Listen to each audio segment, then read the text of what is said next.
12월 4일인가 아마 4일인 거로 기억이 되는데 그 여인영 그 방첩 사령관이 그 조지호 경찰청장한테 뭐 위치 확인, 뭐 체포 이런 거를 부탁했다는 기사를 보고 저도 김용현 그때는 국방장관이 구속이 안 돼 있는 상황이어서 제가 이게 어떻게 된 거냐라고 물어본 적이 있습니다. 그랬더니 좀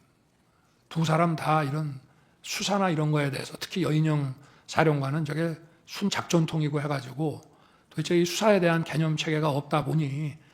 위치 확인을 좀 동향 파악을 하기 위해서 했는데 경찰에서 그거는 현재 사용하는 휴대폰을 알지 않는 한 어렵다고 딱 잘랐다고 이렇게 얘기를 해서 저도 그런 부분에 대해서는 정말 불필요한 일이고 잘못됐다고 생각합니다. 그러나 지금 이제 우리 국정원 1차장의 이 메모와 관련된 문제는 그런 차원의 문제가 아니고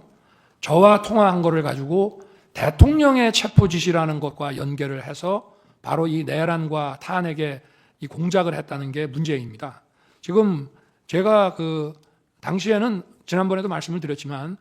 국정원장이 미국 출장을 갔는지 여부에 대해서 좀 오해가 있다 보니까 사실은 직무대리인 1차장에게 통화를 하게 된 그러면서 지금 이런 상황이 지금 발생을 했다고 지난번에도 말씀을 드렸는데요. 제가 여인영 그 방첩사령관을 도와줘라라고 한 얘기, 그리고 제가 1차장에게 이따가 전화 혹시 할 수도 있다라고 한 8시 반경에 얘기를 해서 10시 넘어서 제가 이제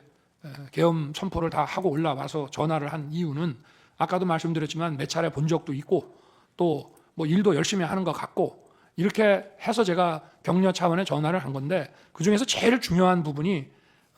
우리 홍 차장이 여인영 사령관하고 육사 선후배잖아 하는 얘기가 가장 중요한 얘기인데 아까 그 얘기 못 들었다고 거짓말하지 않습니까? 제가 전화를 한 이유는 간첩 사건에 대해서 국정원이 가지고 있는 정보를 전부 경찰에만 주려고 하지 말고 방첩사도 수사 역량이 있고 원래 지난 정부에서 방첩사 수사 요원을 2분의 1로 감축을 시켜서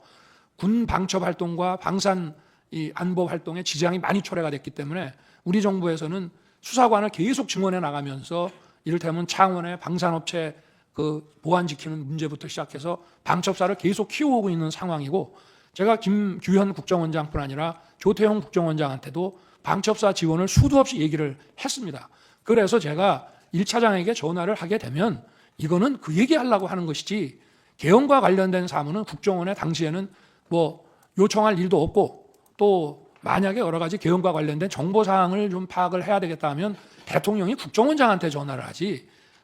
차장한테 전화 안 나는 거는 이거는 공직사회에서 있을 수 없는 일입니다. 그리고 지난번 그 국정원장 그 어디 경찰 조사 때도 뭐 대통령께서 국정원 직제를 잘 모르시는 것 같습니다라고 조서를 수사관이 받은 모양인데 그거 전부 엉터리입니다. 우리나라에서 국정원 직원 빼고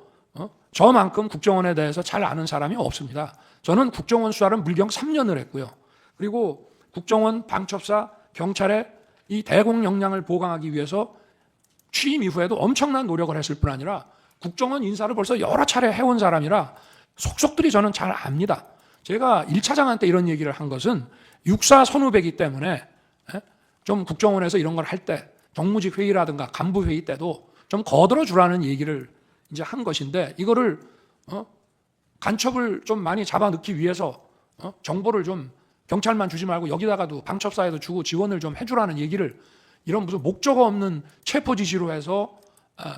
그 여인영이 뭘 부탁도 안 하는데 대통령이 도와주라고 그랬다고 해서 이런 거를 받아서 여인영은 경찰에다가 물어보니 경찰이 어렵다고 하니 국정원은 뭐 미행이라도 하고 뭘 하니 그거 뭐 위치 확인하는데 좀 도움이 될까 해서 한 얘기를 이렇게 엮어가지고 대통령의 체포 지시로 이거를 만들어냈다는 게 이 핵심입니다. 이게. 그래서 이 메모를 아까도 왜? 자, 지금 12월 3일 날 밤에 저 국정원은 뭐 신출귀몰 안 되고 뭐 저 영장 없이도 이렇게 수사권이 없어도 뭐 좀 미행이라든지 뭐 정보 활동을 통해서 사람 어디 있는지를 알아낼 수 있지 않는가라는 뭘 잘 모르는 사람의 이런 부탁을 받아서 에이 미친놈 말도 안 되는 소리 하네라고 했다고 하면서 그거를 또 한 번 계속해서 이 메모를 만들어 가지고 있다가 자기가 12월 5일 사표 내고 6일 날 해임이 되니까 이걸 가지고 대통령의 이 체포 지시다라고 이거를 엮어낸 것이 바로 이 메모의 그 핵심이라고 저는 말씀드리고 싶습니다. 그리고 아까 국정원장에게 대통령이 방첩사 지원하라고 했던 얘기에 대해서 국정원이 원장이 별다른 대답을 안 했다는 것은 제가 판단하기에는 저한테 하도 들었기 때문에 그 얘기는 맨날 하는 얘기니까 아마 내가 저 국외 출장 중인 줄 아시고 저 1차장하고 통화를 했다가 그 얘기를 하셨던 모양이구나 라고 저는 원장이 받아들였을 것이라고 생각하지, 개헌과 관련된 별도의 그 어떤 지시였다고 한다면은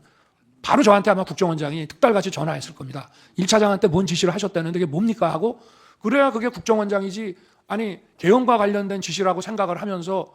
1차장 말을 그냥 무시해버리고, 아니 그 앞에서는 무시하는 척을 하더라도 대통령이 자기 밑에 사람한테 뭔가 개헌과 관련된 업무 지시를 했다면 특달같이 저한테 전화하는 게 상식 아니겠습니까? 그거는 수도 없이 들었기 때문이고, 지난번에도 왜 한번 재판관님께서 어떤 그 작년 그 상반기 저 총선 전에 어떤 그 안가 자리에 그 여인영 방첩사령관이 거기에 왜 참석했냐고 한번 물어보신 것 같은데, 그 자리가 바로 국정원 보고 방첩사 지원해 주라고 하는 그런 자리입니다. 그렇기 때문에 그 말씀을 좀 드리고요. 그리고 아까 그 무슨 제 무슨 처와 국정원장 간에 휴대폰 문자 주고받았다는 부분에 대해서는 그건 저도 알 수 없는 것이지만, 저와 제 처는 지난 11월 7일 대국민 담화와 기자회견한 이후에 소통 방식을 개선하고 휴대폰을 바꾸겠다고 이미 국민들에게 다 말씀을 드려서, 제가 아마 11월 중순에서 남미 G20하고 에이펙 출장 가기 직전 아니면 그 직후에 휴대폰을 바꿨습니다. 그래서 비화폰을 저 같은 경우에는 국정원장하고 썼고요. 아마 제 아내는 국정원장이 안보실장이던 시절에는 전화번호를 가지고 있었을지 모르지만 휴대폰을 이렇게 그 비화폰 아닌 개인 휴대폰을 바꾸고 원래 휴대폰